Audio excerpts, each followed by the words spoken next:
अखंडमंडलाकारं व्याप्तं येन चराचरं तत्पदं दर्शितं येन तस्मै श्रीगुरुवे नमः।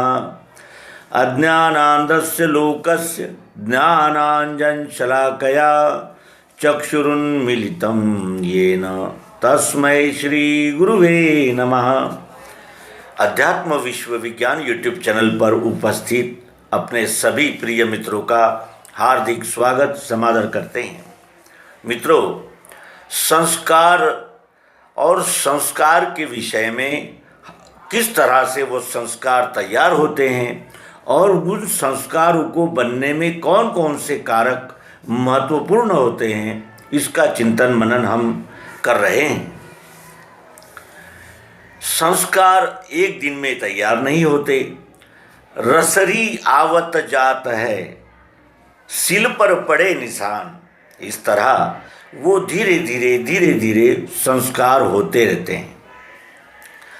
जैसे एक उदाहरण इसके लिए लिया जाए कि एक लड़के ने 5 पैसा माता को न पूछते हुए उसके डिब्बे से निकाला और जाकर चॉकलेट खरीद कर खाता हुआ घर लौटा। माता ने पूछा कि वो 5 पैसा क्या तुमने उठाया है? बेटे ने कहा कि हाँ उठाया, और उसी का तो चॉकलेट लाया है। तो उस माँ ने उसे डांट डपट किया और कहा कि इसके बाद जब भी तुम कुछ लेना हो तो पूछ लिया करो, बगैर पूछे नहीं लेना। बच्चे को अगले दिन भी चॉकलेट खाने की इच्छा हुई, लेकिन अब वो माता के पास गया और पूछा कि माता जी चॉकलेट खानी है, मुझे 5 पैसा दे दीजिए। क्या हुआ? बच्चे पर संस्कार हुआ। बच्चा गया, वो चॉकलेट लाकर उसने खाई और ये दृढ़ उसके मन में निश्चित हो गया कि बगैर पूछे किसी की वस्तु को हाथ नहीं लगाया जाता है। ये संस्कार बनते हैं धीरे धीरे। दूसरा उदाहरण है कि बेटा दौड़ता हुआ घर आया और घर आकर छिप गया। कुछ लोग उसके पीछे ही दौड़ते हुए आए, कहने लगे कि इसने हमारी जेब काट दी, ये लड़के ने पॉकेट मार दिया। और तो आपका लड़का कहाँ है? ये जब माता जी से पूछा तो माँ ने कहा कि क्या पता, वो तो सुबह से लापता है। बेटा घर में था, लेकिन माता ने झूठ कहा और पूछा कि आप इसको क्यों ढूंढ रहे हैं? तो वो सब कहने लगे कि हमारा पॉकेट मार दिया, हमारे उसमें पैसे थे। माता ने झूठ कह दिया कि बेटा तो यहाँ है नहीं, तो भीड़ चली गई। बच्चे के मन पर जो संस्कार हुआ वो ये था कि माता का मुझे समर्थन है, यानी जो कुछ भी मैं कर रहा हूँ वो ठीक ही होना चाहिए, क्योंकि माता जी ने समर्थन कर दिया। कहने का आशय ये है कि एक होता है, यानी जैसे हम हैं, हम उसी प्रकार से अपने बच्चों को ढालना चाहते हैं और ऐसा ही होता भी है। लेकिन कभी कभी क्या हो जाता है कि हम स्वयं में ही रहने वाली बुराइयों के अधीन हो जाते हैं और उसी के अनुसार अपने बच्चों के साथ व्यवहार करते हैं। बेवजह गाली देना, उसकी प्रताड़ना करना, हर बात में हर काम में उसकी खोट निकालना, इस प्रकार उसके आत्मसम्मान और आत्मगौरव को चोट पहुंचाना, ये जितना बुरा है उतना ही उसकी अधिक स्तुति कर देना। और अकेला ही एक बेटा जिनका है वो फिर बच्चे के लाड़ करने लगते हैं, उसके अयोग्य और अनुचित निर्णयों को भी समर्थन देने लगते हैं। छोटी छोटी उम्र में बच्चों को गाड़ियाँ दिलाई जाती है और वो बेटे उन गाड़ियों को लेकर मनमर्जी स्पीड से भगाते हैं और सड़कों पर कलाबाजियाँ दिखाते हैं, खुद भी मरते हैं, औरों को भी मारते हैं। और जिनके पास पैसा है उनके बच्चे फिर थोड़े बड़े हो जाए तो फिर पैसे की तो कुछ कमी होती ही नहीं है और वो पैसे वो वहाँ उड़ाते हैं। और धीरे धीरे जब ये आदत सी बन जाने लगती है बुरी बातों पर चलने की, तो फिर वो संभालना, कंट्रोल करना मुश्किल हो जाता है। माता पिता जब कंट्रोल करना चाहते हैं तो बच्चा बगावत पे उतर आता है और फिर उसे संभालना नामुमकिन हो जाता है। अब एक तो है लाड़ लाड़ उसे कहते हैं कि अपने बच्चों के अनुचित निर्णयों का समर्थन करना, उनको प्रोत्साहन देना, उनको साधन जुटा देना।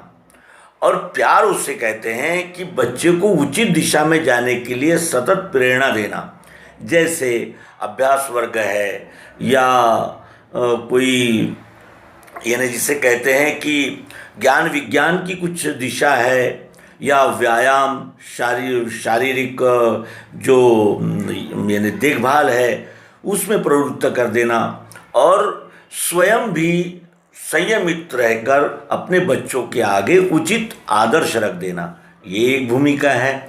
दूसरी भूमिका है कि बेटे के हाथ से ही दुकान से शराब मंगाना और वो शराब पीकर अपनी पत्नी के साथ विवाद करना, बेटे को मारपीट करना, गालियां देना, यानी जो कुछ भी बच्चा देख रहा है उस पर उसके संस्कार होते हैं।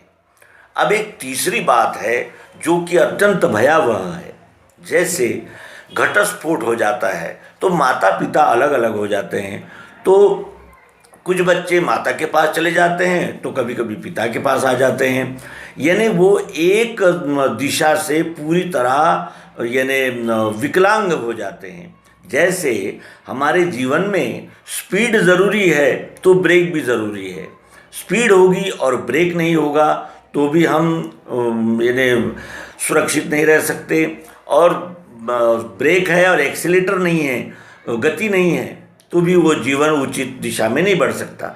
उसी तरह माता पिता यदि दोनों बच्चे को मिलते हैं तो जैसे छांव और धूप, यदि पेड़ों को धूप न मिले तो वो उसके मूल सड़ने लगते हैं, और फिर पेड़ों को अगर पानी नहीं मिला तो पेड़ सूखने लगते हैं।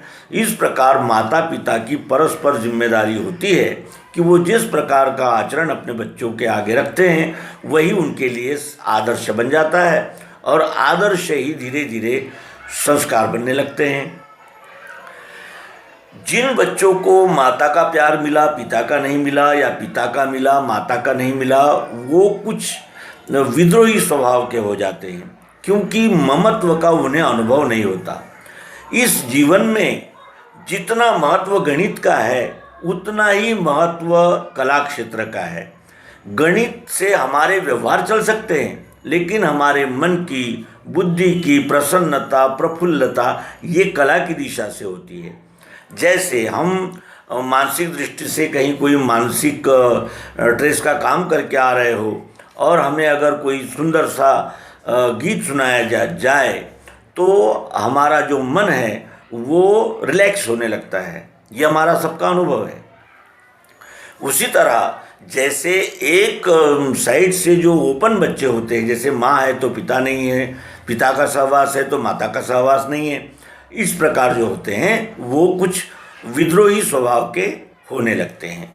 और कभी कभी बच्चों को इतनी दुत्कार मिल जाती है कि वो इस समाज को ही अपना दुश्मन मान लेते हैं, और उनका जो बर्ताव है वो इस समाज से किस तरह बदला लूँ इस प्रकार का बन जाता है। ये हमारा अनुभव है।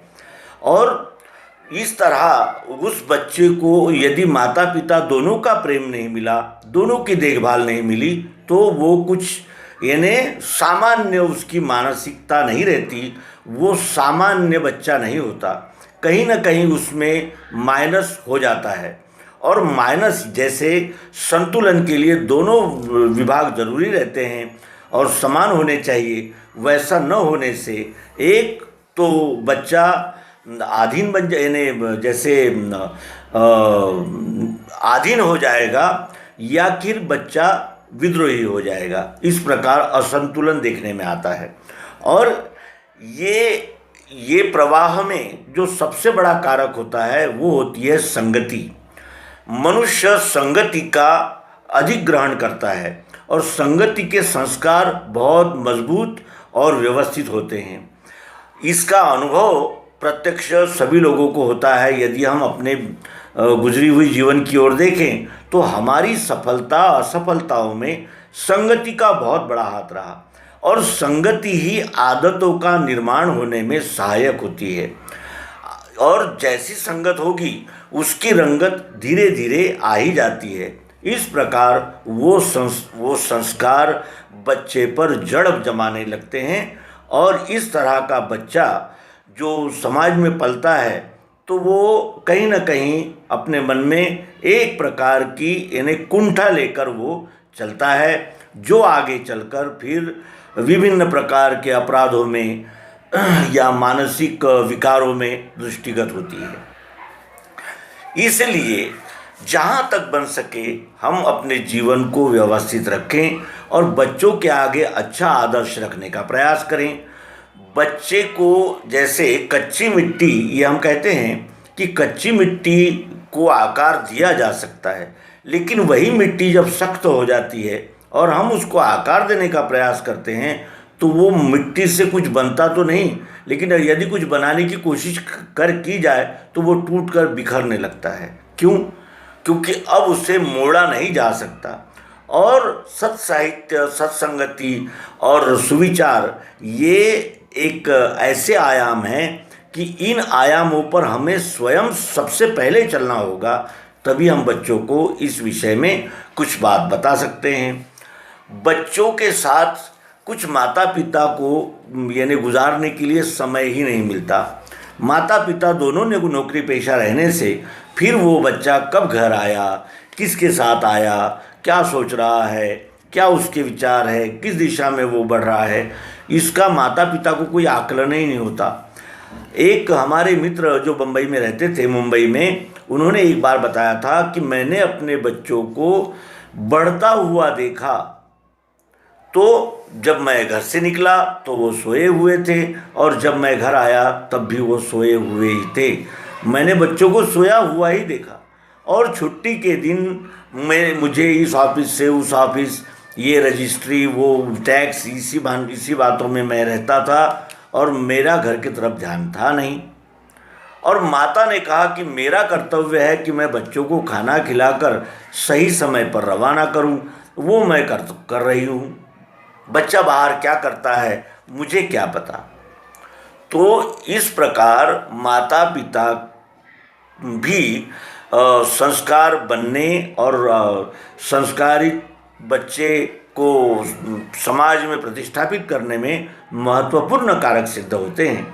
और इस प्रकार हम संस्कार और उस संस्कार का जो परिणाम समाज जीवन पर होता है उसके विषय में क्रमशः चिंतन प्रस्तुत कर रहे हैं। और आप सभी से अनुरोध है कि आप कमेंट बॉक्स में आकर हमें प्रोत्साहन और प्रेरणा देने की कृपा करेंगे। धन्यवाद। नर्मदे।